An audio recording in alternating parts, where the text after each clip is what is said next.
का ध्यान रखना, अगर जनरल ईयर होगा तो same date same month, but next year पे अगर जाओगे तो एक दिन बढ़ा देना।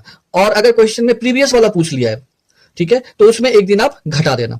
अब यहां पे आते हैं दूसरे वाले क्वेश्चन पे। देखो यहां पे दिया हुआ है 15 फेब, यहां भी 15 फेब है, यहां 2011 है, 2011 है, यहां 2012 है, 2012 है, लेकिन यहां दिया हुआ है कि संडे है, तो अगले ईयर में क्या होगा। अब आप बताओ, ये जो 2012 है ये एक लीप ईयर है ना, और आपको पता है कि लीप ईयर में कुल दिनों की संख्या होता है 366, और इसको अगर हम 7 से डिवाइड करें तो आप इसको अगर डिवाइड कर लो एक बारी 7 से, तो आपको पता चलेगा कि यहां पे जो आ रहा है 2 ऑड डेज आ रहा है, करेक्ट। इसीलिए कहा जाता है कि जो लीप ईयर होता है ना उसमें हम 2 दिन बढ़ाते हैं, लेकिन सभी लीप ईयर में 2 दिन नहीं बढ़ाना। अब यहां पे थोड़ा समझने वाली बात है।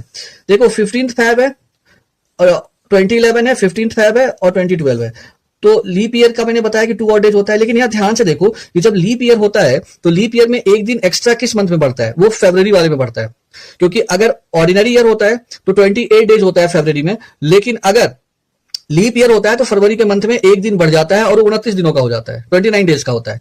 तो हमें देखना है कि फर्क किस मंथ में पड़ रहा है। तो आप एक बात का ध्यान रखना कि अगर आप एक वर्ष से दूसरे वर्ष जा रहे हो, उसमें अगर 29 वाला फरवरी पड़ जाता है बीच में, तब तो 2 दिन बढ़ाना। लेकिन अगर 29 वाला फरवरी नहीं आता है बीच में तो एक ही दिन बढ़ाना है, ठीक है। अब यहां पे आते हैं, जब ये 15 फरवरी की बात कर रहा है और नेक्स्ट ईयर लीप ईयर है, लेकिन 15 फरवरी तक ही जाना है मुझे, आगे 29 फेब तो आया नहीं। जब नहीं आया तो एक ही दिन बढ़ेगा, तो इसका जो आंसर होगा वो मंडे ही होगा, ठीक है। तो उम्मीद करता हूं आपको ये बात समझ में आ गया होगा।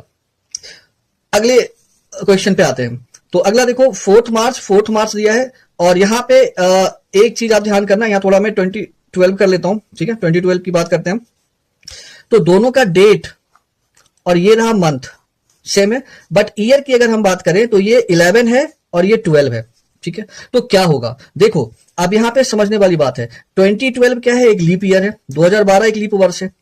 तो अब क्या 2011 से 2012 के बीच जाने में क्या फरवरी मुझे 29 वाला मिल रहा है? बिल्कुल मिल रहा है।